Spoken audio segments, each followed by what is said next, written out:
Hello student, Maths 1 Chapter 3 Arithmetic Progression. Today we are going to learn Practice Set 3.3 Example number 4.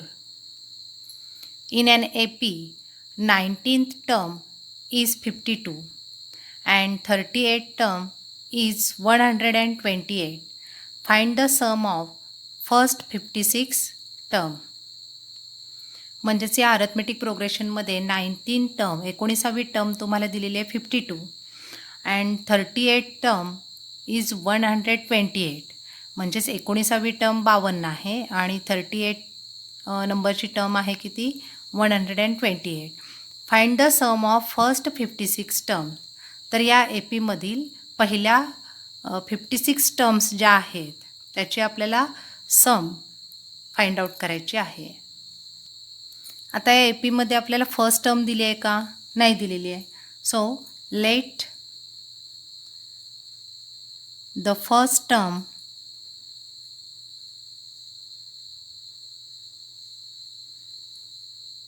Of an AP be a and common difference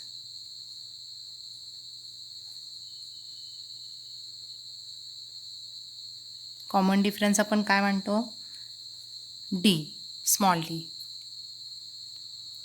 then 19 term is 52 म्हणजेच T19 is equal to 52 and 38 term T38 is equal to 128. SNचा formula काय सांगा. SN is equal to n/2 2a plus into bracket n-1 into d. परंतु या ठिकाणी बघा एची value आपल्याला माहिती आहे का नाही आहे. डी पण माहिती नाही आहे. फक्त एन आपल्याला माहिती आहे किती 56.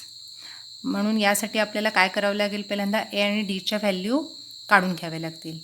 मग आता यासाठी आपल्याला सुरुवातीला TNचा फॉर्म्युला वापरायला लागेल. So TN is equal to a plus n-1 into d. आता T19 साठी काय येईल सांगा. ए प्लस एनची व्हॅल्यू आता या ठिकाणी आपण 19 घेतली. 19 - 1 into d. Therefore T19 is equal to a plus 18D. याला इक्वेशन नंबर 1 देऊयात आपण. आणि T19 आपल्याला माहिती आहे किती आहे 52 is equal to a plus 18D. इथे इक्वेशन नंबर 1 देऊयात. आता T38 TN is equal to a plus n-1 into d. आता एनची व्हॅल्यू आपण 38 सबस्टिट्यूट करूयात. T38 is equal to a plus 38 - 1 into d. T38 किती आहे 128 is equal to a plus 37D. Equation number 2. बघा TNचा formula लिहिला. त्यामध्ये आपण एनची व्हॅल्यू 19 आणि एनची व्हॅल्यू 38 सबस्टिट्यूट केल्यानंतर 2 इक्वेशन आपल्याला मिळाले. आता हे दोन्ही इक्वेशन आपण काय करूयात ॲडिंग करूयात. Adding equation 1 and 2 we get first equation काय आहे a plus 18D is equal to 52 and second equation आहे a plus 37D is equal to 128. दोन्ही इक्वेशन आपण ॲड करूयात. काय मिळेल आपल्याला या ठिकाणी कॅन्सल होणार नाही आहे कारण दोघांमध्ये बघितलं तर साईन सेम आहे. So a plus a 2a 37 plus 18 55D is equal to 128 plus 52 180. आता या एक्झाम्पलमध्ये आपण एचा कोएफिशियंट इक्वल आहे. मग सबस्ट्रॅक्शन न करता आपण ॲडिंग का केली तर यामध्ये हे एक्झाम्पल अतिशय इंटरेस्टिंग आहे. तर हे तुम्ही लक्षात ठेवा, ही स्टेप या ठिकाणी ॲडिशन केल्यानंतर याचा आपल्याला पुढच्या स्टेपमध्ये उपयोग होणार आहे. आणि या इक्वेशनला नंबर देऊयात आपण 3. क्वेश्चन काय आपला, find the sum of first 56 term. So आता आपण एस एनचा फॉर्म्युला वापरूयात. S n is equal to n by 2 2a plus n minus 1 into d. So n S 56, एनची व्हॅल्यू आहे 56 divided by 2 into 2a plus एनची value पुन्हा 56 minus 1 into d.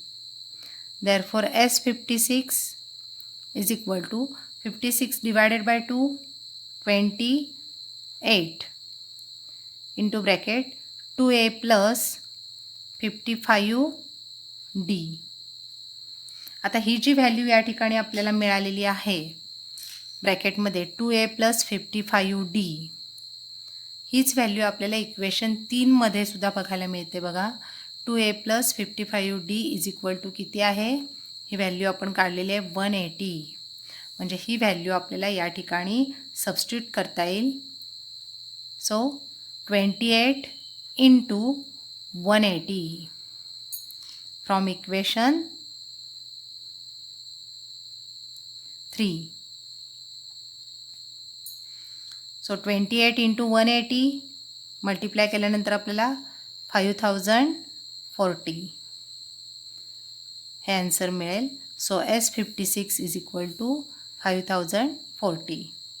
Therefore the sum of the first 56 terms is 5040. म्हणजे या एक्झाम्पलमध्ये तुम्हाला linear equation हे solve करून सुद्धा ए आणि डीच्या व्हॅल्यू काढून तुम्ही एस एनचा फॉर्म्युला वापरू शकता. मात्र ही शॉर्टकट मेथड या ठिकाणी तुम्ही लक्षात ठेवा. नेक्स्ट एक्झाम्पल आहे एक्झाम्पल नंबर 5.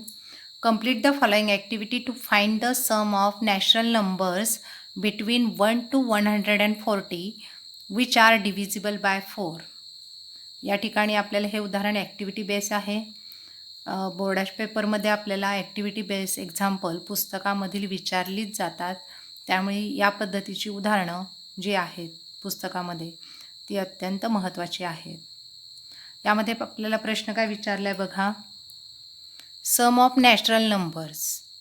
कोणते नॅचरल नंबर्स बिटवीन 1 to 140, म्हणजे 1 आणि 140 येणारे त्या दरम्यान असणारे, परंतु ते सर्व घ्यायचेत का, नाही.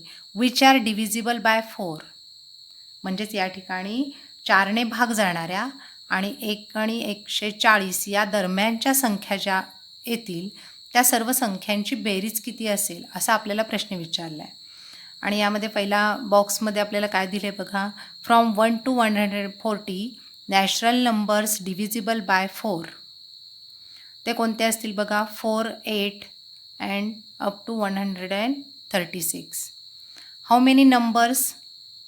आता हे नंबर किती असतील, एन इज इक्वल टू आपल्याला या बॉक्समध्ये कोणता अंक लिहायचा आहे, तर त्यासाठी आपल्याला एनची व्हॅल्यू काढून घ्यावी लागेल. मग या ठिकाणी ही स्टेप आपल्याला बाजूला या पद्धतीने उदाहरण पेपरमध्ये तिथेच पूर्ण करायचं आहे. एन इज इक्वल टू इथे क्वेश्चन मार्क द्या. T n is equal to, T एनची व्हॅल्यू किती आहे बघा, T n means last term 136. A means T1, T1 means first term, so A is equal to 4, and D means common difference 8 minus 4, 4. आता next बॉक्समध्ये बघा, Tn is equal to A plus n minus 1 into d. आपल्याला Tnचा formula दिलेला आहे, त्यामध्ये या सर्व व्हॅल्यू सबस्टिट्यूट करायच्या आहेत. So Tn is equal to 136 is equal to Aची value 4 n minus 1 into d means 4. Next स्टेपला आपल्याला एन इज इक्वल टू एनची व्हॅल्यू इथे लिहायची आहे. म्हणजे हे कॅल्क्युलेशन आपल्याला पूर्ण करायचं आहे. ते कॅल्क्युलेशन आपण इथं करूयात पूर्ण.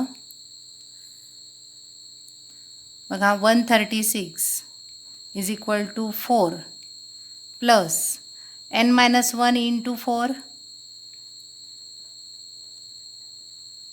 Therefore 136 is equal to 4 plus 4 ने मल्टिप्लाय केल्यानंतर 4n minus 1 into 4 4. Therefore 136 plus 4 minus 4 cancel होतील plus 4n. Therefore 136 4 काय होणार साईड चेंज केल्यानंतर डिवाइड होतील. Therefore 136 divided by 4 is equal to n. Then n is equal to 4 3s are 12 आणि 4 4s are 16. Therefore n ची value आपल्याला मिळाली 34. ती आपण इथे सबस्टिट्यूट करूयात. n is equal to 34. आता नेक्स्ट आपल्याला काय सांगितलं आहे SNचा फॉर्म्युला वापरा. SN is equal to n by 2 2a plus n minus 1 into d. SN n means 34. S 34 n by 2 34 divided by 2 into bracket 2a. 2a means 2 into a.